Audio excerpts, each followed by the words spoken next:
ತೃತೀಯ ವಿದ್ಯಾರ್ಥಿಗಳೇ, ಒಲಿಂಪಿಕ್ಸ್ ಅಂತ ತಕ್ಷಣನೇ ನಿಮಗೆ ಮನಸ್ಸಿಗೆ ಅಥವಾ ನಿಮ್ಮ ಒಂದು ಮೈಂಡಿಗೆ ಬಂದಿರುತ್ತೆ ಇದೊಂದು ಅತ್ಯುತ್ತಮವಾದಂತಹ ದೊಡ್ಡವಾದಂತಹ ಒಂದು ಸಮರ. ಎಂತಹ ಸಮರಪ್ಪ ಅಂತಂದ್ರೆ ಪದಕಗಳ ಬೇಟೆಗೆ ನಡೀತಕ್ಕಂಥ ಒಂದು ಯುದ್ಧ. ಪದಕಗಳ ಬೇಟೆ ಅಂತಂದ್ರೆ ಗೊತ್ತಾಗುತ್ತೆ ನಿಮಗೆ, ಹೌದಾ? ಗೋಲ್ಡ್ ಅಥವಾ ಸಿಲ್ವರ್ ಅಥವಾ ಬ್ರೋಂಜ್, ಆ 3 ಪದಕಗಳನ್ನು ಪಡಿತಕ್ಕಂಥ ಅತ್ಯಂತ ಶ್ರೀಮಂತ ಒಂದು ಆಟ ಯಾವ್ದಾದ್ರು ಅಂತಂದ್ರೆ ಅದು ಈ ಒಲಿಂಪಿಕ್ಸ್. ಪ್ರಪಂಚದ ಅತ್ಯಂತ ಶ್ರೇಷ್ಠ ಕ್ರೀಡಾಪಟುಗಳನ್ನ ರೋಮಾಂಚನದಿಂದ ಅತ್ಯಂತ ನಾನೇ ಶ್ರೇಷ್ಠ ಅಂತ ಅಂದ್ಬಿಟ್ಟು ಗುರುತಿಸ್ತಕ್ಕಂತಹ ಅದು ಯಾವ್ದಾದ್ರು ಒಂದು ಕ್ರೀಡಾಕೂಟ ಇತ್ತು ಅಂತಂದ್ರೆ ಅದು ಒಲಿಂಪಿಕ್ಸ್. ಯಾವುದೇ ಜಾತಿ, ಯಾವುದೇ ಧರ್ಮ, ಯಾವುದೇ ಭೇದ ಇಲ್ಲದೆ ಎಲ್ಲರೂ ಸಮಾನ ಒಂದು ಮನಸ್ಕತೆಯಲ್ಲಿ ಕೊಡ್ತಕ್ಕಂತಹ ಒಂದು ನೋಡ್ತಕ್ಕಂಥ ಕ್ರೀಡೆ ಅದು ಒಲಿಂಪಿಕ್ಸ್. ಈ ಕ್ರೀಡೆ ಒಲಿಂಪಿಕ್ಸ್ ಅಲ್ಲಿ ಎಷ್ಟು ವಿಧಾನ ಅಂತಕ್ಕಂಥದ್ದು ನಿಮಗೆ ಗೊತ್ತಿದೆಯಾ? ಯಾರಾದ್ರೂ ಹೇಳಿಬಿಡಿ. 3, 2 ಹೇಳಿ. ಯಾರಾದ್ರೂ ಗೊತ್ತಿರೋದು 3 ಯಾವ?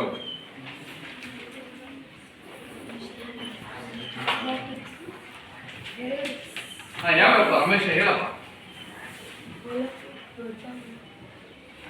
ಒಲಿಂಪಿಕ್ಸ್ ಅಂತ ಅಂದ್ರೆ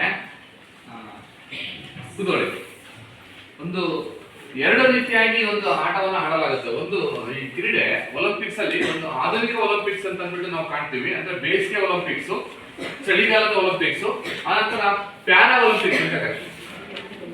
ಆಧುನಿಕ ಒಲಿಂಪಿಕ್ಸ್ ಅಂತಂದ್ರೆ ಬೇಸಿಗೆ ಒಲಿಂಪಿಕ್ಸ್.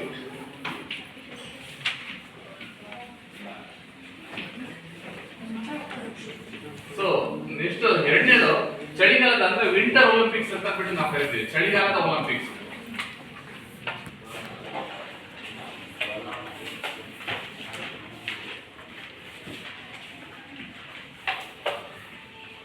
ಆನಂತರ ಪ್ಯಾರಾ ಒಲಿಂಪಿಕ್ಸ್. ಒಲಿಂಪಿಕ್ಸ್ ಅಲ್ಲಿ 3 ರೀತಿಯ ಒಲಿಂಪಿಕ್ಸ್ ಕ್ರೀಡಾಕೂಟ ಇದ್ದಾವೆ. ಒಂದು ಆಧುನಿಕ ಒಲಿಂಪಿಕ್ಸ್, ನಂತರ ಚಳಿಗಾಲದ ಒಲಿಂಪಿಕ್ಸ್ ಅಂದ್ರೆ ವಿಂಟರ್, ಇದನ್ನ ಸಮ್ಮರ್ ಒಲಿಂಪಿಕ್ಸ್ ಅಂತ ಕರಿತೀವಿ, ವಿಂಟರ್ ಒಲಿಂಪಿಕ್ಸ್ ಕರಿತೀವಿ. ಸೊ 3ನೇದಾಗಿ ಅಂಗವಿಕಲರ ಒಂದು ಅಂದ್ರೆ ಕ್ರೀಡಾಕೂಟ ಅದು ಒಲಿಂಪಿಕ್ಸ್ ಅಂತ ಕರಿತೀವಿ, ಅದನ್ನ ನಾವು ಪ್ಯಾರಾ ಒಲಿಂಪಿಕ್ಸ್ ಆಗಿ ನಡೆಸ್ತೀವಿ. ಸೊ ನೋಡಿರ್ಬೋದು ಮಕ್ಕಳ, ನೀವು ಒಂದು ಕಾಲಿರಲ್ಲ, ಒಂದು ಕೈ ಇರಲ್ಲ, ಅಥವಾ ಒಂದು ಕಣ್ಣಿರಲ್ಲ, ಅಂತಹ ಒಂದು ಕ್ರೀಡಾಪಟುಗಳನ್ನ ನೋಡ್ತೀರ ನೀವು. ಅವರಿಗೋಸ್ಕರ ನಡೀತಕ್ಕಂಥ ಒಂದು ಕ್ರೀಡಾಕೂಟ ಯಾವಪ್ಪ ಅಂತ ಇದ್ರೆ ಅದು ಅಂಗವಿಕಲರ ಒಂದು ಪ್ಯಾರಾ ಒಲಿಂಪಿಕ್ಸ್ ಅಂತ ಅಂದ್ಬಿಟ್ಟು ನಾವು ಹೇಳ್ತೀವಿ. ಸೊ ಈ ರೀತಿ 3 ರೀತಿಯ ಒಲಿಂಪಿಕ್ಸ್ ಇದೆ. ಆ ಒಲಿಂಪಿಕ್ಸ್ ಬಗ್ಗೆ ಇವತ್ತು ನಾವು ಅಧ್ಯಯನ ಮಾಡೋಣ. ಸೊ ನಿಮಗೆ ಗೊತ್ತಿದೆ, ನಿಮ್ಮ ಟೆಕ್ಸ್ಟ್ ಬುಕ್ ಅಲ್ಲಿ ಆಲ್ರೆಡಿ ಈಗ ಒಲಿಂಪಿಕ್ಸ್ ಅಂದ್ರೆ ಏನು, ಅದ್ರ ಪ್ರಾರಂಭ ಮತ್ತು ಉಗಮ, ಜೊತೆ ಒಲಿಂಪಿಕ್ಸ್ ಜ್ಯೋತಿ, ಒಲಿಂಪಿಕ್ಸ್ ಮತ್ತೆ ಲಾಂಛನ ಅಂತಂದ್ಬಿಟ್ಟು ಇದೆ.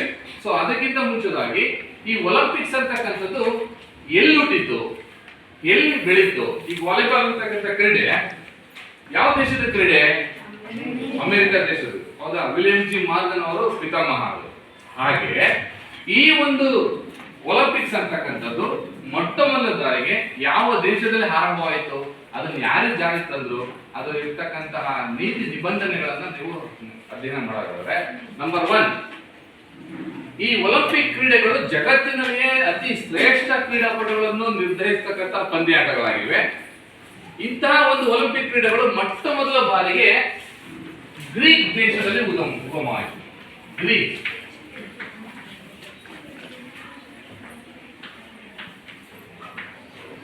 ಯಾವುದೇ ಒಂದು ಸಮಾಜದಲ್ಲಿ ನೀವು ಓದಿದಿರ, ನಾಗರಿಕತೆಗಳಂತ ಕೇಳಿದ್ರು, ಹೌದಾ? ಆ ನಾಗರಿಕತೆಗಳಂತಕ್ಕಂಥದ್ದು ಉಗಮವಾದಂತಹ ಸ್ಥಳಗಳು ಯಾವ್ದಾದ್ರು ಇದ್ದಪ್ಪ ಅಂತಂದ್ರೆ ಅದು ಗ್ರೀಕಲ್ಲೇ ಜಾಸ್ತಿ, ಹೌದಾ? ಅಂತಹ ಒಂದು ಗ್ರೀಕ್ ದೇಶದಲ್ಲಿ ನಮ್ಮ ಒಲಿಂಪಿಕ್ಸ್ ಅಂತಕ್ಕಂಥದ್ದು ಕ್ರೀಡಾಕೂಟ ಉಗಮವಾಯಿತು. ಅದು ಯಾವ ಸ್ಥಳಪ್ಪ ಅಂತಂದ್ರೆ ಅಥೆನ್ಸ್ ಅಂತಕ್ಕಂಥ ಒಂದು ಸ್ಥಳದಲ್ಲಿ. ಅಥೆನ್ಸ್, ಗ್ರೀಕ್ ದೇಶದ ಅಥೆನ್ಸ್ ಅಂತಕ್ಕಂಥ ಒಂದು ಸ್ಥಳದಲ್ಲಿ ಕ್ರಿಸ್ತ ಪೂರ್ವ ಅಂದ್ರೆ ಬಿಫೋರ್ ಕ್ರಿಸ್ತ ಪೂರ್ವದಲ್ಲಿ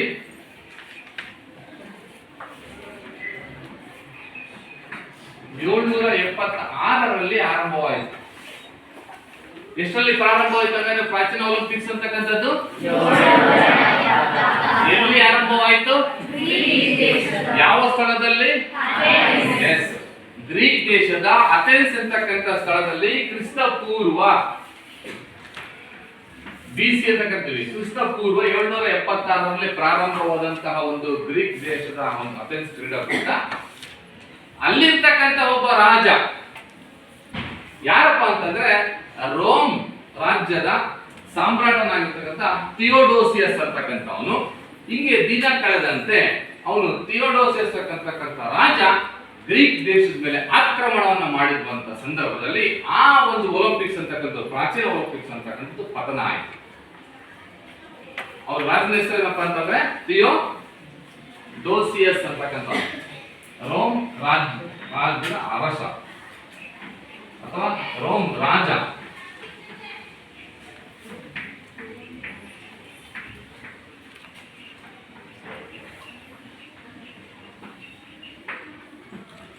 ಸೊ ಈತ ಗ್ರೀಕ್ ದೇಶದ ಮೇಲೆ ಆಕ್ರಮಣ ಮಾಡ್ತಾನೆ. ಎಷ್ಟಲ್ಲಪ್ಪ ಅಂತಂದ್ರೆ ಕ್ರಿಸ್ತ ಶಕ 394ರಲ್ಲಿ. ಆಗ ಈ ಪ್ರಾಚೀನ ಒಲಿಂಪಿಕ್ಸ್ ಅಂತಕ್ಕಂಥದ್ದು ಪತನ ಆಗುತ್ತೆ. ಒಲಿಂಪಿಕ್ಸ್ ಅಂತ ಕ್ರೀಡಾಕೂಟನೇ ಪತನ ಆಗುತ್ತೆ. ಮೊನ್ನೆ ಹೇಗೆ ರಷ್ಯಾ ಅಂತಕ್ಕಂಥದ್ದು ಯಾವ್ದ ಮೇಲೆ ಒಂದು ಯುದ್ಧದ ಮೇಲೆ ಗ್ರೀಕ್ ದೇಶದ ರಾಜ್ಯದ ಮೇಲೆ ಒಂದು ಯುದ್ಧ ಆಯ್ತಲ್ಲ, ಅಮೆರಿಕ ಸಮೇತ ಭಾರತ ಇಂಡಿಯಾ ಮಧ್ಯೆ ಬಂದು ಅದನ್ನ ಸ್ಥಗಿತ ಮಾಡಿದ್ರಲ್ಲ,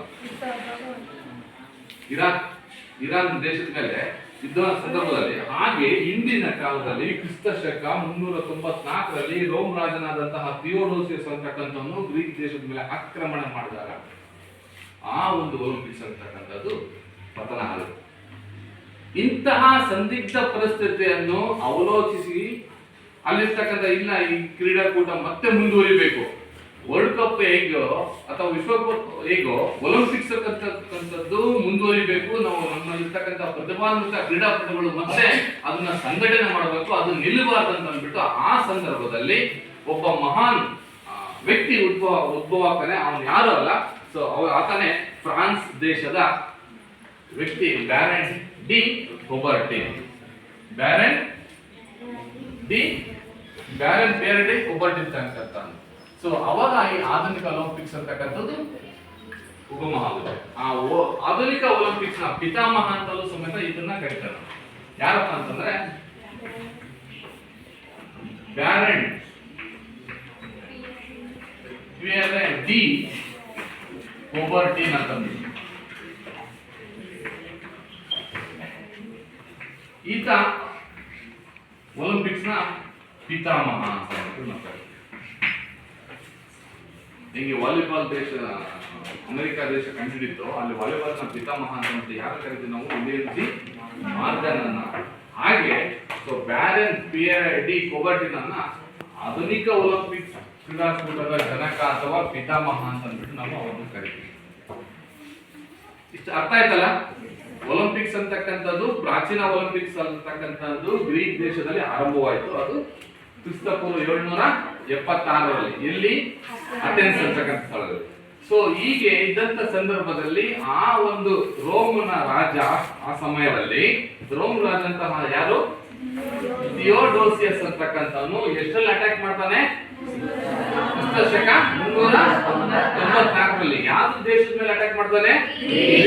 ಆ ಸಂದರ್ಭದಲ್ಲಿ ಏನಾಗುತ್ತೆ, ಒಂದು ಒಲಿಂಪಿಕ್ ಪ್ರಾಚೀನ ಒಲಿಂಪಿಕ್ಸ್ ಅಂತಕ್ಕಂಥದ್ದು ಪತನ ಆಗುತ್ತೆ. ಸೊ ಆ ಸಂದರ್ಭದಲ್ಲಿ ಫ್ರಾನ್ಸ್ ದೇಶದಕ್ಕಂತಹ ಒಬ್ಬ ವ್ಯಕ್ತಿ, ಬೇರೆ ಯಾರು ಅಲ್ಲ, ಆ ವ್ಯಕ್ತಿ ಬ್ಯಾರನ್ ಪಿಯರ್ ಡಿ ಕೊಬರ್ಟಿನ್ ಅಂತಕ್ಕಂಥವ್ರು. ಸೊ ಎಲ್ಲ ಗ್ರೀಕು, ರೋಮು, ಫ್ರಾನ್ಸು, ಅಮೆರಿಕ ಎಲ್ಲ ದೇಶಗಳನ್ನ, ರಾಜ್ಯಗಳನ್ನ ಅಥವಾ ಅಧ್ಯಕ್ಷಗಳನ್ನ, ಪ್ರೆಸಿಡೆಂಟ್ಗಳನ್ನ ಎಲ್ಲರನ್ನು ಒಂದು ಸಂಘಟನೆ ಮಾಡಿಬಿಟ್ಟು ಆ ಸಂದರ್ಭದಲ್ಲಿ ಒಲಿಂಪಿಕ್ಸ್ ಅಂತಕ್ಕಂಥದ್ದು ಎಲ್ಲಿ ಪತನ ಆಗಿತ್ತು, ಯಾವ ದೇಶದಲ್ಲಿ ಅಂದ್ರೆ ಗ್ರೀಕ್ ದೇಶದಲ್ಲಿ ಪತನ ಆಗಿತ್ತು, ಅದೇ ಸ್ಥಳದಲ್ಲೇ ಮತ್ತೆ ಯಾಕೆ ನಾವು ಪ್ರಾರಂಭ ಮಾಡಬಾರ್ದು ಅಂತ ಅಂದ್ಬಿಟ್ಟು ಒಂದು ಸಂಘಟನೆ ಮಾಡ್ತಾನೆ ಆ ಸಂದರ್ಭದಲ್ಲಿ. ಸೊ ಆತ ಹೇಳ್ತಾನೆ, ದೃಢ ಸಂಕಲ್ಪದಿಂದ ಆಧುನಿಕ ಒಲಿಂಪಿಕ್ ಕ್ರೀಡೆಗಳು ಮತ್ತೆ ರೂಪುಗೊಳ್ಳೋಣ. 1894ರಲ್ಲಿ ಫ್ರಾನ್ಸಿನ ಸಾರಾಬಾನ್ನಲ್ಲಿ ಸೇರ್ತಕ್ಕಂಥ ಅಂತಾರಾಷ್ಟ್ರೀಯ ಹವ್ಯಾಸಿ ಕ್ರೀಡಾ ಅಧಿವೇಶನ ಒಲಿಂಪಿಕ್ಸ್ ಅನ್ನು ಮತ್ತೆ ಪ್ರಾರಂಭಿಸಬೇಕಂತಕ್ಕಂಥ ಯೋಜನೆಯನ್ನು ಮಂಡಿಸಿದರು. ಎಷ್ಟರಲ್ಲಿ? 1894ರಲ್ಲಿ.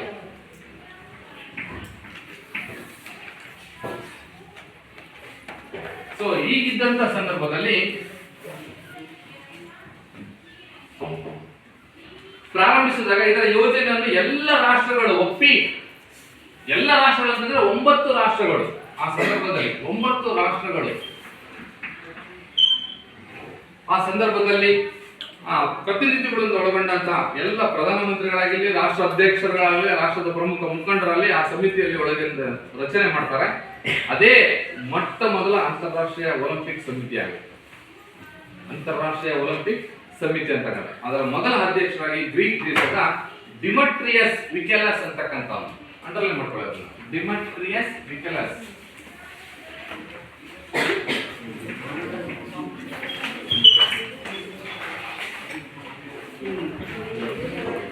ಈತ ಮೊದಲ ಅಧ್ಯಕ್ಷರಾಗಿ 9 ದೇಶದ ರಾಷ್ಟ್ರಗಳ ಒಂದು ಪ್ರಮುಖ ಕಮಿಟಿಯ ರಾಷ್ಟ್ರದ ಅಧ್ಯಕ್ಷರಾಗಿ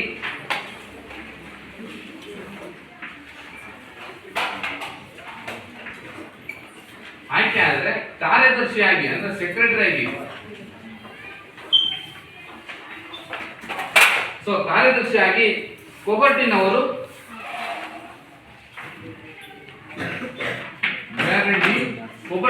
ಆಯ್ಕೆ ಆಗ್ತಾರೆ. ಸೊ ಅದೇ ಮೊಟ್ಟ ಮೊದಲ ಬಾರಿಗೆ 1896 ಏಪ್ರಿಲ್ 5ರಂದು ಅದೇ ಗ್ರೀಕ್ ದೇಶದ ಅಥೆನ್ಸ್ ನಲ್ಲಿ ಮೊಟ್ಟ ಮೊದಲ ಆಧುನಿಕ ಒಲಿಂಪಿಕ್ ಕ್ರೀಡಾಕೂಟ ನಡೆಸುವುದೆಂದು ತೀರ್ಮಾನಿಸಲಾಯಿತು. ಮೊಟ್ಟ ಮೊದಲ ಆಧುನಿಕ ಒಲಿಂಪಿಕ್ ಯಾವ ಜಾರಿ ಬಂತಪ್ಪ ಅಂತಂದ್ರೆ 1896 ಏಪ್ರಿಲ್ 5ರಂದು. ಸ್ಥಳ ಗ್ರೀಕ್, ದೇಶ ಗ್ರೀಕ್, ಸ್ಥಳ ಅಥೆನ್ಸ್ ಅಂತಕ್ಕಂಥ ಸ್ಥಳ. ಸೊ ಹೀಗೆ ಮತ್ತೆ ಪುನಃ ಯಾರಿಂದ ಥಿಯೋಡೋಸಿಯಸ್ ಇರ್ತಕ್ಕಂಥ ಒಬ್ಬ ರಾಜನಿಂದ ಕ್ರೀಡಾಕೂಟ ನಿಂತಿತ್ತೋ ಮತ್ತೆ ಅದೇ ಸ್ಥಳದಲ್ಲಿ ಗ್ರೀಕ್ ದೇಶದ ಅಥೆನ್ಸ್ ಇರ್ತಕ್ಕಂಥ ಸ್ಥಳದಲ್ಲಿ ಫ್ರಾನ್ಸ್ ದೇಶದ ಅಧ್ಯಕ್ಷರಾದಂತಹ ಅಥವಾ ಕಾರ್ಯದರ್ಶಿ ಆಗಿರ್ತಕ್ಕಂಥ ಬ್ಯಾರೆಂಡಿ ಕೊಬರ್ಟಿನ್ ಅವರು 1896 ಏಪ್ರಿಲ್ 5ರಂದು ಗ್ರೀಕ್ ದೇಶದಂತಹ ಅಥೆನ್ಸ್ ಅಂತಕ್ಕಂಥ ಸ್ಥಳದಲ್ಲಿ ಆಧುನಿಕ ಒಲಿಂಪಿಕ್ ಕ್ರೀಡಾಕೂಟಗಳನ್ನು ಮತ್ತೆ ಉಗಮ ಮಾಡ್ತಾರೆ. ಅಲ್ಲಿಂದ ಸೊ ಇಲ್ಲಿವರೆಗೂ ಪ್ರತಿ 4 ವರ್ಷಕ್ಕೆ ಒಂದು ಸಾರಿ ಈ ಕ್ರೀಡಾಕೂಟ ನಡೀತಾ ಬಂದಿದೆ. ಸೊ ಹೀಗೆ 1894ರಲ್ಲಿ ರಚಿತವಾದಂತಹ ಅಂತಾರಾಷ್ಟ್ರೀಯ ಒಲಿಂಪಿಕ್ ಸಮಿತಿ, ಅದನ್ನ ಇಂಗ್ಲಿಷ್ ಅಲ್ಲಿ ಏನಂತಂದ್ರೆ so international Olympic committee, IOC ಅಂತ ಕರಿತೀವಿ. ಇಂಟರ್ನ್ಯಾಷನಲ್ ಒಲಿಂಪಿಕ್ ಕಮಿಟಿ, ಅಂತಾರಾಷ್ಟ್ರೀಯ ಒಲಿಂಪಿಕ್ ಸಮಿತಿಯ ಮುಖ್ಯ ಕಚೇರಿ ಎಲ್ಲಿದೆಯಪ್ಪ ಅಂತಂದ್ರೆ ಸ್ವಿಟ್ಜರ್ಲ್ಯಾಂಡ್ ನಲ್ಲಿ. ಸ್ವಿಟ್ಜರ್ಲ್ಯಾಂಡ್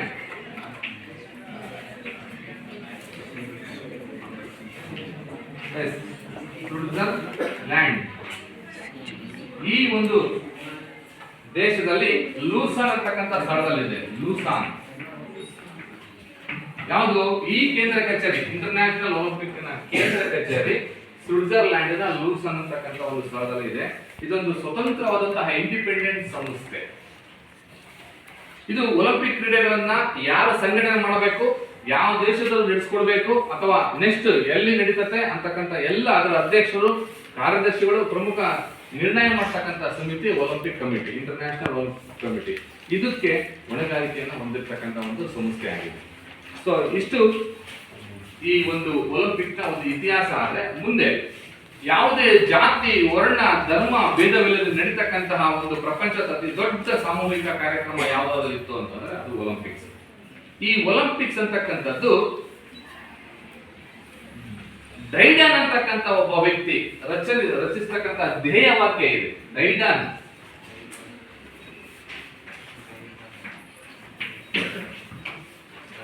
ಡೈಡನ್ ಅಂತಕ್ಕಂಥ ಒಬ್ಬ ವ್ಯಕ್ತಿ ಈ ಒಲಿಂಪಿಕ್ಸ್ ನ ಧ್ಯೇಯ ವಾಕ್ಯವನ್ನ ರಚಿಸ್ತಾನೆ. ಆ ಧ್ಯೇಯ ವಾಕ್ಯ ಬೇರೆ ಯಾವುದೂ ಅಲ್ಲ, ಸೈಟಿಯಾಸ್, ಫೋರ್ಟಿಯಾಸ್, ಹರ್ಟಿಯಾಸ್ ಅಂತ ಅಂದ್ಬಿಟ್ಟು. ಸಿಟಿಯಾಸ್, ಹರ್ಟಿಯಾಸ್, ಫೋರ್ಟಿಯಾಸ್ ಅಂದ್ರೆ ಇನ್ನೂ ವೇಗ, ಇನ್ನೂ ಎತ್ತರ, ಇನ್ನೂ ಶಕ್ತಿ ಅಂತ ಅಂದ್ಬಿಟ್ಟು ಅದರ ಅರ್ಥ. ಸೈಟಿಯಾಸ್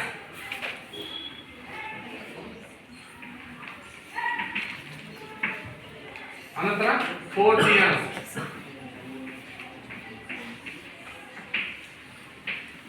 ಅನಂತರ ಹರ್ಟಿಯಾಸ್. ಸೈಟಿಯಾಸ್ ಅಂತಂದ್ರೆ ಏನು ಅಥವಾ ಸಿಟಿಯಾಸ್ ಅಂದ್ರೆ ಏನು? ಇನ್ನು ವೇಗ ಅಂತ. ಫೋರ್ಟಿಯಸ್ ಅಂತಂದ್ರೆ ಫಾಸ್ಟರ್, ಹೆಂಗರ್ ಮತ್ತೆ ಸ್ಟ್ರಾಂಗರ್ ಅಂತ ಕರಿತೀವಿ ಇವನ್ನ. ಸೊ ಇನ್ನು ಎತ್ತರ ಅಂತ, ಇನ್ನು ಎತ್ತರ, ಇನ್ನು ವೇಗ, ಇನ್ನು ಎತ್ತರ ಮತ್ತೆ ಇನ್ನು ಶಕ್ತಿ.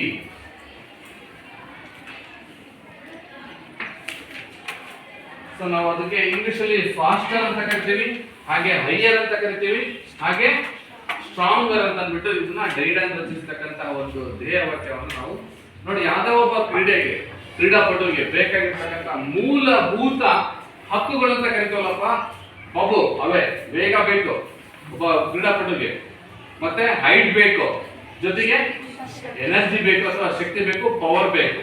ಸೊ ಇವನ್ನೇ ರಚಿಸ್ತಕ್ಕಂಥ ಒಬ್ಬ ಕ್ರೀಡಾಪಟುವಿನ 3 ಧ್ಯೇಯ ವಾಕ್ಯಗಳು ಡೈಡನ್ ರಚಿಸ್ತಕ್ಕಂಥ ಯಾವ್ದಪ್ಪ ಅಂದ್ರೆ ಸೊ ಸೆಟಿಯಾಸ್, ಫಾರ್ಟಿಯಾಸ್, ಹರ್ಟಿಯಾಸ್. ಸೆಟಿಯಾಸ್ ಅಂದ್ರೆ ಏನು? ಫಾರ್ಟಿಯಾಸ್ ಅಂದ್ರೆ ಹರ್ಟಿಯಾಸ್ ಅಂದ್ರೆ ಹಾಗಾಗಿ ಫಾಸ್ಟರ್, ಹೈಯರ್, ಸ್ಟ್ರಾಂಗರ್ ಎಂದು ಇದರ ಅರ್ಥ. ಹೀಗೆ ಒಲಿಂಪಿಕ್ ಕ್ರೀಡೆಗಳಲ್ಲಿ ಭಾಗವಹಿಸತಕ್ಕಂಥ ಸ್ಪರ್ಧೆಯ ನೈಪುಣ್ಯತೆ ಮತ್ತು ದೈಹಿಕ ಸಾಮರ್ಥ್ಯವನ್ನು ಪರೀಕ್ಷಿಸುವುದೇ ಒಲಿಂಪಿಕ್ ನ ಮುಖ್ಯ ಗುರಿಯಾಗಿದೆ ಅಂತ ಅಂದ್ಬಿಟ್ಟು ಸೊ ಇಷ್ಟು ಇದರ ಅರ್ಥ. ಓಕೆ, ನೆಕ್ಸ್ಟ್ ಒಲಿಂಪಿಕ್ಸ್ ಅಂತಕ್ಕಂಥದ್ದು, ಪ್ರಾಚೀನ ಒಲಿಂಪಿಕ್ಸ್ ಅಂತಕ್ಕಂಥದ್ದು ಯಾವ ದೇಶದಲ್ಲಿ ಪ್ರಾರಂಭವಾಯಿತು? ಎಷ್ಟರಲ್ಲಿ ಪ್ರಾರಂಭವಾಯಿತು? ಕ್ರಿಸ್ತಪೂರ್ವ 776. ಈ ಪ್ರಾಚೀನ ಒಲಿಂಪಿಕ್ಸ್ ಅಂತಕ್ಕಂಥದ್ದು ಯಾವ ದೇಶದ ರಾಜರಿಂದ ಪತನ ಆಯಿತು? ರೋಮನ್ ರಾಜ್ಯದ ಎಷ್ಟರಲ್ಲಿ ಪತನ ಆಯ್ತದು? ಅದೇ ಮತ್ತೆ ಆಧುನಿಕ ಒಲಿಂಪಿಕ್ಸ್ ಕ್ರೀಡಾಕೂಟ ಅಂತಕ್ಕಂಥದ್ದು ಎಷ್ಟರಲ್ಲಿ ಪ್ರಾರಂಭವಾಯಿತು?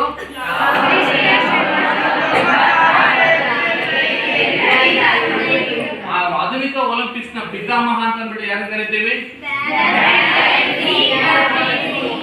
ವ್ಯಾಲೆಂಟಿನ್ ಕೂಬರ್ಟಿನ್. ಸೊ ಹಾಗಾದ್ರೆ ಆಧುನಿಕ ಒಲಿಂಪಿಕ್ಸ್ ಎಲ್ಲಿ ಪ್ರಾರಂಭವಾಯಿತು? ಗ್ರೀಕ್ ದೇಶದ ಪ್ರಾಚೀನ ಒಲಿಂಪಿಕ್ಸ್ ಎಲ್ಲಿ ಪ್ರಾರಂಭವಾಗಿತ್ತು ಅದೇ ಸ್ಥಳದಲ್ಲೇನೆ ಸಂಘಟನೆ ಮಾಡಿಬಿಟ್ಟು 9 ರಾಷ್ಟ್ರಗಳು ಅಧ್ಯಕ್ಷಗಳೆಲ್ಲ ಸೇರ್ಕೊಂಡ್ಬಿಟ್ಟು ಆ ಒಂದು ಸಮಿತಿಯ ಅಂದ್ರೆ 9 ದೇಶಗಳ ಅಧ್ಯಕ್ಷರಾಗಿ ಡಿಮೆಟ್ರಿಯಸ್ ವಿಕಲಸ್ ಅಂತಕ್ಕಂಥವ್ರು ನೇಮಕ ಆಗ್ತಾರೆ. ಕಾರ್ಯದರ್ಶಿಯಾಗಿ ಬ್ಯಾರಂಡಿ ಕೊಬರ್ಟಿನ್ ಅವರು ನೇಮಕ ಆಗಿ 1896 ಏಪ್ರಿಲ್ 5ರಂದು ಅದೇ ಸ್ಥಳದಲ್ಲಿ ಮತ್ತೆ ಪುನಃ ಪ್ರಾರಂಭ ಮಾಡಬೇಕಂತ ಬಿಟ್ಟು ಹೇಳಲಾಗುತ್ತದೆ. ಸೊ ಹಾಗಾದ್ರೆ ಈ ಒಂದು ಒಲಿಂಪಿಕ್ಸ್ ನ ಧ್ಯೇಯವಾಕ್ಯವನ್ನ ರಚಿಸಿದಂತಹ ವ್ಯಕ್ತಿ ಹೆಸರೇನು? ಡೈಡಾನ್. ಡೈಡನ್ ರಚಿಸತಕ್ಕಂತಹ ಒಂದು ಧ್ಯೇಯ ವಾಕ್ಯದಲ್ಲಿ ನಂಬರ್ 1 ಯಾವುದು? ಸೆಟಿಯಾಸ್ ಅಂದ್ರೆ ಏನು? ಎರಡನೇದು ಇನ್ನು ಥರ್ಡ್ ಒನ್, ಮೂರನೇದು ಇನ್ನು ಶಕ್ತಿ. ಹಾಗಾಗಿ ಫಾಸ್ಟರ್, ಹೈಯರ್, ಸ್ಟ್ರಾಂಗರ್ ಅಂದ್ಬಿಟ್ಟು ಇವು 3 ಅರ್ಥಗಳನ್ನ ಕಲ್ಪಿಸುತ್ತದೆ. ಮೇನ್ ಒಲಿಂಪಿಕ್ಸ್ ಗೆ ಕ್ರೀಡಾಪಟುವಿಗೆ ಬೇಕಾಗಿರ್ತಕ್ಕಂತಹ ಮುಖ್ಯ ಗುಣಲಕ್ಷಣಗಳು ಅಂತ ಸಮೇತ ನಾವು ಕರಿತೀವಿ. ಅರ್ಥ ಆಯ್ತಲ್ಲ? ನೆಕ್ಸ್ಟ್ ಒಲಿಂಪಿಕ್ ಧ್ವಜ. ಒಲಿಂಪಿಕ್ ಧ್ವಜ ಅಂತಕ್ಕಂಥದ್ದು ಎಷ್ಟು ಬಳೆಗಳನ್ನು ಒಳಗೊಂಡಿದೆ? 5. ಸೊ ಈ 5 ಯಾವ್ಯಾವ ಕಲರ್ ಇದೆ ನೋಡಿ? ನೀಲಿ, ಹಳದಿ, ಕಪ್ಪು, ಹಸಿರು ಮತ್ತೆ ಕೆಂಪು ಕಲರ್ ಇದೆ. ಸೊ ಈ ನೀಲಿ, ಹಳದಿ, ಕಪ್ಪು, ಹಸಿರು, ಕೆಂಪು ಏನನ್ನ ಸೂಚಿಸುತ್ತದೆ ನೋಡಿ? ಪ್ರಪಂಚದ ಎಲ್ಲ ರಾಷ್ಟ್ರಗಳಲ್ಲಿ ಈ ಒಂದು ಬಣ್ಣ ಇದ್ದೇ ಇದೆ. ಪ್ರಪಂಚದ ಎಷ್ಟು ದೇಶಗಳಿದಾವೋ, ಎಷ್ಟು ರಾಷ್ಟ್ರಗಳಿದಾವೋ ಆ ರಾಷ್ಟ್ರದ ಒಂದು ಧ್ವಜದಲ್ಲಿರ್ತಕ್ಕಂಥ ಬಣ್ಣ ಈ 5 ರಿಂಗ್ ಅಲ್ಲಿದೆ ನೋಡಿ. ಈ ಒಂದು ಒಲಿಂಪಿಕ್ ಧ್ವಜ ಅಂತಕ್ಕಂಥದ್ದು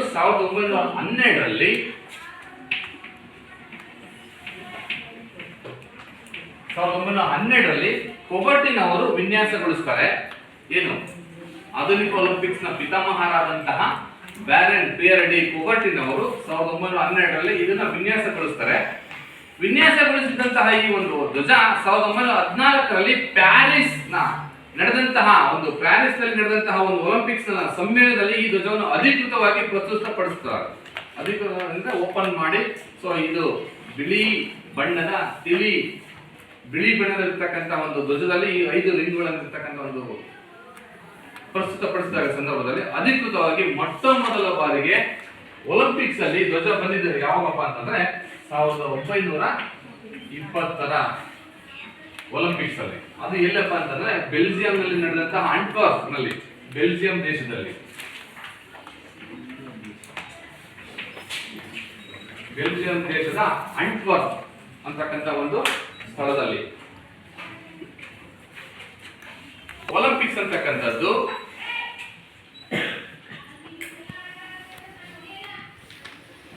ಬಿಳಿ ಬಣ್ಣದ ಒಂದು ವಸ್ತ್ರದ ಬಿಳಿ ಬಣ್ಣದ 5 ವಿವಿಧ ಬಣ್ಣಗಳ ಪರಸ್ಪರ ಅಣೆದುಕೊಂಡಿರ್ತಕ್ಕಂಥ ವರ್ತುಲಗಳನ್ನು ರಿಂಗ್ ಅನ್ನು ಹೊಂದಿದೆ. ಈ ಒಂದು ಧ್ವಜದಲ್ಲಿ ನೀಲಿ, ಹಳದಿ, ಕಪ್ಪು, ಹಸಿರು ಮತ್ತು ಕೆಂಪು ಬಣ್ಣಗಳನ್ನು ಹೊಂದಿದೆ. ಸೊ ನೋಡಿ, ನೀಲಿ ಬಣ್ಣ ಅಂತಕ್ಕಂಥದ್ದು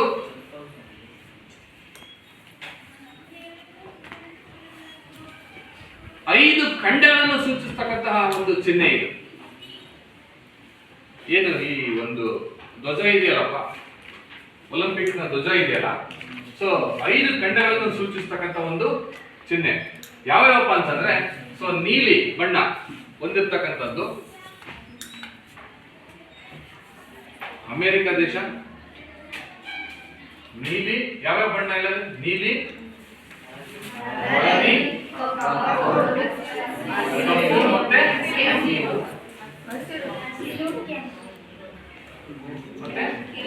ಕೆಂಪು. ಹೌದಾ? ಸೊ ನೀಲಿ ಬಣ್ಣ ಅಂತಕ್ಕಂಥದ್ದು 5 ಖಂಡಗಳನ್ನು ಸೂಚಿಸ್ತಕ್ಕಂಥದ್ದು. ಎಷ್ಟು ಖಂಡಗಳು ನಮ್ಮ ಅದರಲ್ಲಿ 5 ಪ್ರಮುಖ ಖಂಡಗಳು ಆ ಒಲಿಂಪಿಕ್ಸ್ ಕ್ರೀಡಾಕೂಟದಲ್ಲಿ ಭಾಗವಹಿಸತಕ್ಕಂತಹ ದೇಶಗಳಾಗಿದ್ದಾವೆ. ಹಾಗಾಗಿ 5 ಖಂಡಗಳು ಯಾವ್ಯಾವಪ್ಪ ಅಂತಂದ್ರೆ, ಮೊದಲನೇದಾಗಿ ಅಮೆರಿಕ,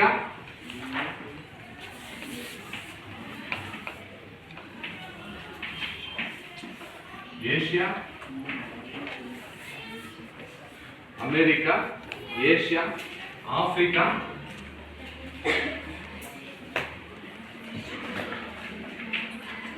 ನಂತರ ಯುರೋಪ್,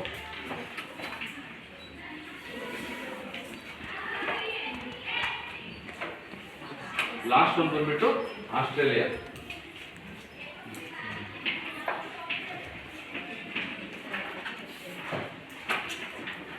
ಈ 5 ಕಾಂಟಿನೆಂಟ್ಸ್ ಗಳನ್ನು ಸೂಚಿಸತಕ್ಕಂತಹ ಈ ಚಿಹ್ನೆಗಳು, 5 ವರ್ತುಲಗಳು. ನೀಲಿ ಬಣ್ಣ ಯಾವ ಖಂಡವನ್ನು ಸೂಚಿಸುತ್ತದೆ? ಹಾಗೆ ಹಳದಿ,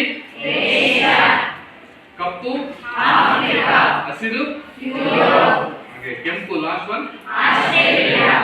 ಸೊ ಈ ರೀತಿ ಈ ಒಂದು ಧ್ವಜ 5 ಬಣ್ಣಗಳನ್ನ, 5 ಬೆಳೆಗಳನ್ನ 5 ಖಂಡಗಳಾಗಿ ಸೂಚಿಸುತ್ತದೆ. ಸೊ ಇದು ಬಿಳಿ ಸಿಲ್ಕ್ ಬಟ್ಟೆಯಿಂದ ಸಿದ್ಧಪಡಿಸತಕ್ಕಂಥ ಒಂದು ಧ್ವಜ ಆಗಿರ್ತದೆ. ಈ ಧ್ವಜವನ್ನ ಕ್ರೀಡೆಗಳು ನಡೆದಂತಹ ಅಥವಾ ನಡೆಯತಕ್ಕಂಥ ಒಂದು ದಾರಿಯಲ್ಲಿ, ಅಂದ್ರೆ ಯಾವ ಒಂದು ದೇಶದಲ್ಲಿ ನಡೀತದೋ ಆ ಒಂದು ಒಲಿಂಪಿಕ್ ಕ್ರೀಡೆಗಳು ನಡೀತಕ್ಕಂತಹ ಒಂದು ಸ್ಥಳಕ್ಕೆ ಇದನ್ನ ನಾವು ಕೊಂಡೊಯ್ಯಲಾಗುತ್ತದೆ. ಆ ದೇಶದಲ್ಲಿ ಬರ್ತಕ್ಕಂಥ, ಮುಂದೆ ದೇಶದಲ್ಲಿ ಬರ್ತಕ್ಕಂಥ ಎಲ್ಲ ಕ್ರೀಡಾ ಪ್ರೋತ್ಸಾಹಕರು ಅಥವಾ ಕ್ರೀಡಾ ಪ್ರತಿನಿಧಿಗಳು ಆ ದೇಶದ ಪ್ರಧಾನಮಂತ್ರಿಗಳಾಗಲಿ, ರಾಷ್ಟ್ರಾಧ್ಯಕ್ಷರಾಗಲಿ ಆ ಧ್ವಜವನ್ನ ಮುಂದಕ್ಕೆ ಪಾಸ್ ಮಾಡ್ತಾ ಹೋಗ್ತಾರೆ. ಸೊ ಈ ರೀತಿ ಒಲಿಂಪಿಕ್ಸ್, ಆಧುನಿಕ ಒಲಿಂಪಿಕ್ ಕ್ರೀಡಾಕೂಟದಲ್ಲಿ ಒಟ್ಟು 4 ವರ್ಷಕ್ಕೊಮ್ಮೆ ನಡೀತಕ್ಕಂತಹ ಒಂದು ಕ್ರೀಡಾಕೂಟ ಇದು. ಎಲ್ಲೆಲ್ಲಿ ಅಪ್ಪ ಅಂತಂದ್ರೆ, ಈಗ 2016ರಲ್ಲಿ ರಿಯೋ ಡಿ ಜನೈರೋ ಅಂತಕ್ಕಂಥ ಒಂದು ದೇಶದಲ್ಲಿ ನಡೀತು, ಪ್ಲೇಸ್ ಅಲ್ಲಿ. ನೆಕ್ಸ್ಟ್ 2021ರಲ್ಲಿ ಮೊನ್ನೆ ಇಟಲಿಯಲ್ಲಿ ನಡೀತು, ಹೌದಾ? ಈಗ ನೆಕ್ಸ್ಟ್ ಈ ವರ್ಷ 2024 ಆಗಸ್ಟ್ ತಿಂಗಳಿಂದ ಪ್ಯಾರಿಸ್ ಅಲ್ಲಿ ನಡೀತದೆ. ಆಗಸ್ಟ್ ನೆಕ್ಸ್ಟ್ ಮಂತ್ ಇಂದಲೇ ಇದು ಒಲಿಂಪಿಕ್ಸ್ ಅಂತಕ್ಕಂಥದ್ದು, ಈ ಕ್ರೀಡಾಕೂಟ ಮುಂದಿನ ಒಂದು ತಿಂಗಳಿಂದ ನಡೀತದೆ. ಸೊ ಎಷ್ಟು ಭಾಗವಹಿಸ್ತವೆ ಮತ್ತೆ ಎಷ್ಟು ದೇಶಗಳು ಯಾವ್ಯಾವ ಆಟಗಳು ಅಂತಕ್ಕಂಥದ್ದನ್ನ ನಾನು ನೆಕ್ಸ್ಟ್ ಮುಂದಿನ ಒಂದು ವಿಡಿಯೋ ಕ್ಲಾಸ್ ಅಲ್ಲಿ ನಿಮಗೆ ತಿಳಿಸ್ತೀನಿ.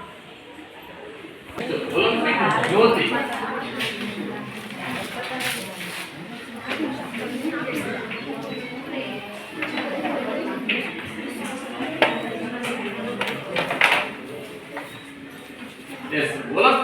ಜ್ಯೋತಿ. ನೀವು ನೋಡಿ, ವಲಯ ಮಟ್ಟ ತಾಳಿ, ತಾಲೂಕು ಮಟ್ಟ ತಾಳಿ, ಅಥವಾ ಜಿಲ್ಲಾ ಮಟ್ಟ ತಾಳಿ, ಅಥವಾ ರಾಜ್ಯ ಮಟ್ಟ ತಾಳಿ, ಒಂದು ಕ್ರೀಡಾಕೂಟ ಅಂತ ಅಂದ್ಮೇಲೆ ಏನ್ ಬರುತ್ತೆ ನಿಮಗೆ? ಒಲಿಂಪಿಕ್ ಅಥವಾ ಯಾವುದು ಕ್ರೀಡಾ ಜ್ಯೋತಿ ಅಂತಕ್ಕಂಥದ್ದು ಬರುತ್ತೆ, ಹೌದಾ? ಆ ಕ್ರೀಡಾ ಜ್ಯೋತಿ ಅಂತಕ್ಕಂಥದ್ದನ್ನ ಹಿಡಿದಿರ್ತಕ್ಕಂಥವ್ರು ಯಾರಾಗಿರ್ತಾರೆ? ಆ ಕ್ರೀಡಾ ಜ್ಯೋತಿಯನ್ನ ನೀವು ನೋಡಿರ್ಬೋದು. ಮುಂದೆ ಅದನ್ನ ಒಬ್ಬ ಕ್ರೀಡಾಪಟು ಹಿಡ್ಕೊಂಡು ಮುಂದೆ ಓಡ್ ಬರ್ತಾ ಇರ್ತಾರಂತ ಆ ಒಂದು ಕ್ರೀಡಾಂಗಣದ ಮಧ್ಯದಿಂದ ಒಂದು ರೌಂಡ್ ಬಂದ್ಬಿಟ್ಟು ಅಲ್ಲಿ ಬಂದಿರ್ತಕ್ಕಂಥ ಗಣ್ಯ ವ್ಯಕ್ತಿಗಳ ಕೈಗೆ ಕೊಟ್ಬಿಟ್ಟು ಅವರಿಂದ ಒಂದು ಹೂನಾರವನ್ನ ಆತ ಸನ್ಮಾನಿಸ್ಬಿಟ್ಟು ಆತಗೆ ಒಂದು ಚಪ್ಪಾಳೆ ಮುಖಾಂತರ ಅಭಿನಂದಿಸ್ತಾರೆ. ಆ ಕ್ರೀಡಾ ಜ್ಯೋತಿಯಲ್ಲಿ ಇಟ್ಕೊಂಡ್ ಬರ್ತಕ್ಕಂಥವ್ರು ಯಾರು?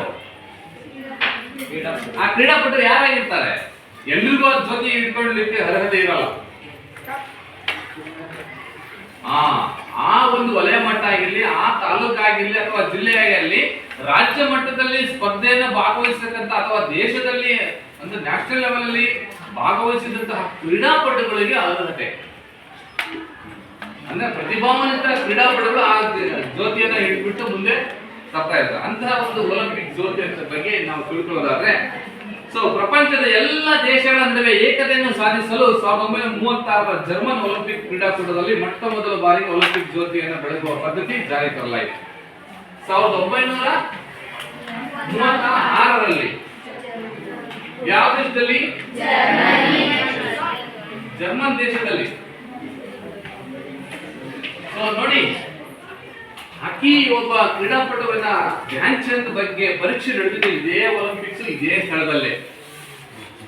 ಜರ್ಮನಿ ಅಡಾಲ್ಫ್ ಹಿಟ್ಲರ್ ಅಂತಕ್ಕಂಥ ಒಬ್ಬ ಮಹಾನ್ ವ್ಯಕ್ತಿ ನಮ್ಮ ಭಾರತ ದೇಶದ ಹಾಕಿ ಆಟಗಾರರಾದಂತಹ ಧ್ಯಾನ್ ಚಂದ್ ಬಗ್ಗೆ ಸತ್ವ ಪರೀಕ್ಷೆ ಮಾಡಿದ್ದು ಇದೇ ಒಲಿಂಪಿಕ್ಸ್ ಅಲ್ಲಿ. ಅಂತಹ ಒಂದು ಒಲಿಂಪಿಕ್ಸ್ ಕ್ರೀಡಾಕೂಟ ಜ್ಯೋತಿ ಬಗ್ಗೆ ನೀವು ಹೇಳೋದಾದ್ರೆ 36ರಲ್ಲಿ ಮೊಟ್ಟ ಮೊದಲ ಬಾರಿಗೆ ಈ ಜ್ಯೋತಿಯನ್ನ ತರಲಾಯಿತು.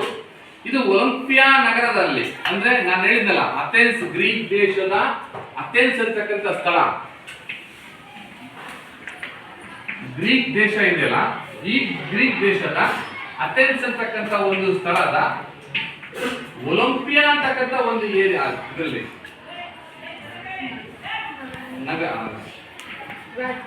ಸ್ಥಳ, ಆ ಒಲಿಂಪಿಯಾ ಸ್ಥಳದ ಜೀಸಸ್ ಅಂತಕ್ಕಂಥ ಒಂದು ದೇವರ ಸಮ್ಮುಖದಲ್ಲಿ, ದೊಡ್ಡ ಈ ದೇವರ ಸಮ್ಮುಖದಲ್ಲಿ ಈ ಒಲಿಂಪಿಕ್ ಜ್ಯೋತಿಯನ್ನು ಯಾವುದೇ ಲೈಟ್, ಯಾವುದೇ ಕ್ಯಾಂಡಲ್, ಯಾವುದೇ ಟಾರ್ಚ್ ಅಥವಾ ಯಾವುದೇ ಬೆಂಕಿ ಕಡ್ಡಿ ಇಲ್ಲದೆ ಸೂರ್ಯನ ಕಿರಣಗಳ ಸಹಾಯದಿಂದ ಹೊಚ್ಚಿರತಕ್ಕಂತಹ ಒಂದು ಜ್ಯೋತಿ ಅದು. ಯಾವುದೇ ಟಾರ್ಚ್ ಅಥವಾ ಯಾವುದೇ ಲೈಟ್ ಅಥವಾ ಯಾವುದೇ ಇಲ್ಲದೆ, ಸೊ ಸೂರ್ಯನ ಕಿರಣಗಳಿಂದ ಸಹಾಯದಿಂದ ಗ್ರೀಕ್ ದೇಶದ ಅಥೆನ್ಸ್ ಅಂತಕ್ಕಂಥ ಸ್ಥಳದಲ್ಲ ಒಲಿಂಪಿಯಾ ಅಂತಕ್ಕಂಥ ಒಂದು ನಗರದಲ್ಲಿ ಜೀಸಸ್ ದೇವರ ಸಮ್ಮುಖದಲ್ಲಿ ಇಟ್ಟಿದ್ದಂತ ಒಂದು ಕ್ರೀಡಾ ಜ್ಯೋತಿ. ಅದು ಯಾವ ದೇಶದಲ್ಲಿ ನಡೆದಿದೆ? ಈಗ ಪ್ಯಾರಿಸ್ ಅಲ್ಲಿ ನಡೆದ್ರೆ ಪ್ಯಾರಿಸ್, ಅಮೆರಿಕದಲ್ಲಿ ಅಮೆರಿಕ, ಸೊ ಅಲ್ಲಿಂದಲೇ ಅದು ಒಬ್ಬರಿಂದ ಒಬ್ಬರಿಗೆ ಕೊಂಡೊಯ್ತಾ ಬರ್ತಕ್ಕಂಥ ಒಂದು ಜ್ಯೋತಿ ಅದು. ಸೊ ಹೀಗೆ ಸೂರ್ಯನ ಕಿರಣಗಳ ಸಹಾಯದಿಂದ ಪಂಜನ್ನು ಹತ್ತಿಸಿದ ಜ್ಯೋತಿಯನ್ನು ಒಲಿಂಪಿಯಾದಿಂದ ಸರದಿಯ ಮೂಲಕ ಓಡುತ್ತಲೇ ಅಗತ್ಯ ಬಿದ್ದರೆ ವಿಮಾನದ ಮುಖಾಂತರ, ಇಲ್ಲ ಅಂದ್ರೆ ಹಡಗಿನಲ್ಲಿ, ಹಡಗಿನಲ್ಲಿ ನೀರಿನಲ್ಲಿ, ಹೌದು, ಸುರಂಗದ ಮುಖಾಂತರ ಹಡಗಿನಲ್ಲಿ ಕೊಂಡೊಯ್ಯಲಾಗುತ್ತದೆ. ಎಕ್ಸಾಂಪಲ್ 2000 ಇಸ್ವಿಯಲ್ಲಿ ಆಸ್ಟ್ರೇಲಿಯಾದಲ್ಲಿ ನಡೀತು ಒಂದು ಒಲಿಂಪಿಕ್ಸ್. 2000ರಲ್ಲಿ ಆ 2000 ಆಸ್ಟ್ರೇಲಿಯಾದ ಒಲಿಂಪಿಕ್ಸ್ ಅಂತಕ್ಕಂಥ ಸಿಡ್ನಿಯಲ್ಲಿ ನಡೆದಂತ ಸಂದರ್ಭದಲ್ಲಿ ಅಂದ್ರೆ ಬ್ರಿಡ್ಜಿನ ಒಂದು ಒಳಗೆ ನೀರಿನ ಸುರಂಗ ಮಾರ್ಗದಿಂದ ಇದು ಪಂಜನ್ನ ಕೊಂಡೊಯ್ಯಲಾಯಿತು. ಅದಕ್ಕೆ ಬೇಕಾದಂತಹ ಒಂದು ಆಕ್ಸಿಜನ್ ಅನ್ನ ಅದು ರೆಡಿ ಮಾಡಿರ್ತಾರೆ ಒಬ್ಬನಿಗೆ, ಆ ತರ ಕೊಂಡೊಯ್ಯಲಾಗ್ತದೆ.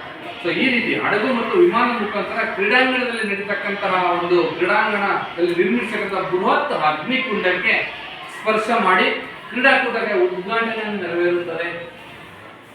ಈ ಕ್ರೀಡಾ ದಿನಗಳಲ್ಲಿ ಜ್ಯೋತಿ ಆರದಂತೆ ಎಷ್ಟು ದಿನ ನಡೀತದೆ? 21 ರೇಸ್ ನಡೀತದೆ ಒಲಿಂಪಿಕ್ಸ್. 21 ದಿನವೂ ಸಮೇತ ಜ್ಯೋತಿ ಆರದಂತೆ ಅದನ್ನ ಏರ್ಪಾಡು ಮಾಡಲಾಗುತ್ತದೆ ಒಲಿಂಪಿಕ್ ಜ್ಯೋತಿಯನ್ನ. ಹೀಗೆ ಗ್ರೀಕ್ನ ಕವಿಯಾದಂತಹ ಕಾಸ್ಟಿಸ್ ಪರ್ಲಿಮಾಸ್ ಅಂತಕ್ಕಂತಹ ಬರೆದಿರ್ತಕ್ಕಂತಹ ಗೀತೆ, ಒಲಿಂಪಿಕ್ ಗೀತೆ ಯಾವುದು? ಸ್ಟೈರಸ್ ಸಮಾರಸ್ ಅಂತಕ್ಕಂಥ ಅವರು ರಚನೆ ಮಾಡಿರ್ತಕ್ಕಂಥ, ಸಂಗೀತ ಸಂಯೋಜನೆ ಮಾಡಿರ್ತಕ್ಕಂಥ ಈ ಗೀತೆಯನ್ನ ವೀಕ್ಷಿಸಲು ಬಂದಿದ್ದವರೆಲ್ಲರೂ ಬಹಳ ಮೆಚ್ಚುಗೆಯನ್ನು ವ್ಯಕ್ತಪಡಿಸಿ ಪರಿಣಾಮಕಾರಿಯಾಗಿ ಇಂದು ಒಲಿಂಪಿಕ್ಸ್ ನ ಅಧಿಕೃತ ಗೀತೆಯಾಗಿದೆ. ಯಾವುದಪ್ಪ ಅಂತಂದ್ರೆ ಸ್ಟೈರಸ್ ಸಮಾರಸ್ ಅವರು ಕಾಲಿಸ್ಟಸ್ ಪಾಲಿಮಾಸ್ ಅಂತಕ್ಕಂಥ ಒಂದು ಗೀತೆ. ಸೊ ಹೀಗೆ ಒಲಿಂಪಿಕ್ ಜ್ಯೋತಿ ಗ್ರೀಕ್ ದೇಶದ ಅಥೆನ್ಸ್ ಇರ್ತಕ್ಕಂಥ ಸ್ಥಳದಲ್ಲಿ ಒಲಿಂಪಿಯಾ ಅಂತಕ್ಕಂಥ ಒಂದು ಸ್ಥಳದಲ್ಲಿ ನಡೆದಿರ್ತಕ್ಕಂಥ ಸೂರ್ಯನ ಕಿರಣಗಳ ಸಹಾಯದಿಂದ ಒಂದು ಪಂಜಿನ ಮುಖಾಂತರ ಹತ್ತಿರ್ತಕ್ಕಂಥ ಜ್ಯೋತಿ ಎಲ್ಲಿ ನಡೀತದೋ ಅಲ್ಲಿಗೆ ವಿಮಾನ ಅಥವಾ ಹಡಗಿನ ಸಹಾಯದಿಂದ ಕೊಂಡೊಯ್ಯಲಾಗುತ್ತದೆ. ಆ ರೀತಿ ಏರ್ಪಾಟ್ ಮಾಡಲಾಗಿರ್ತದೆ ಒಲಿಂಪಿಕ್ ಜ್ಯೋತಿಯನ್ನು.